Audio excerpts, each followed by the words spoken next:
Welcome to Bob's Hickory Barbecue Hutch. Good to be here, Bob. You know, Nieb and I, we were just driving down the road, headed to my next campaign stop, when I thought, you know what, we should stop in here because I like to help small businesses. So we're here to support. Well, it's an honor to serve you, Governor. Honor. Oh, all right, Bob. Why don't you just order what you want? All right. I think I'll have me a half rack of ribs there. And how about a foo-foo salad for a little lady here? No. Sounds good to me, Governor. All right, that'll be $14. Where's my food? Oh, it'll be right after we get it ready. Bob, let me get this straight. You want me to give you $14 for food that I'm not getting with the promise that it's going to be coming to me down the line? Yes, sir. That sounds like a Ponzi scheme. That sounds like a Ponzi scheme. Okay, why don't you take this, you keep the change, and why don't we just sit down, honey? Order's coming right up. Thank you. There you go, Thank you. Rick, you have got to stop calling everything a Ponzi scheme. Look, if it looks, I have to stop telling, I have to tell the truth about what the other politicians are telling lies about. If it looks like a Ponzi scheme, sounds like a Ponzi scheme, smells like a Ponzi scheme, you better know it's probably a Ponzi scheme. Okay, all right. Well, here's your half rack of ribs and your foo-foo salad. Thank you. I'll enjoy. All right. See? Not a Ponzi scheme. You're right.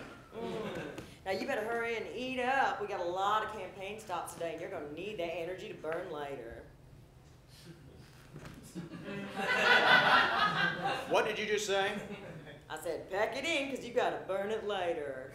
Anita, do you even hear yourself? I mean, what you just described, eat now, burn later, that is a Ponzi scheme. That is what that is. No, Rick. They are everywhere, Anita. No, You got to Rick. look out for them. No, Rick. It is not a Ponzi scheme. You know what? I've been meaning to talk to you about this for a while. I think you might be a right bit confused about what a Ponzi scheme is. How is that? A Ponzi scheme is a scheme, honey. It's where somebody gets investors to invest in something while all the while they're skimming off the top, but they keep promising bigger and bigger returns. Like Social Security? No. You know, if Fonzie from Happy Days ran Social Security, it would be called a Fonzie scheme. No, not again with the Fonzie jokes. I will not spend another day listening to your darn Fonzie jokes. Well, so how's my favorite governor and presidential candidate enjoy my ribs? They are delicious, Bob. They are delicious. I'm glad we stopped in. Yes, sir. So, Governor, a good friend of mine just hooked up some fellers. He's a real muckety-muck banker up in New York City, and you know, he's a feller that invests in companies that make air. Now, he's already made $30,000 on a $2,000 investment already. Bob, that sounds like a very dangerous, sketchy business situation. Well, put me in for $2,000. Oh, goodness. What?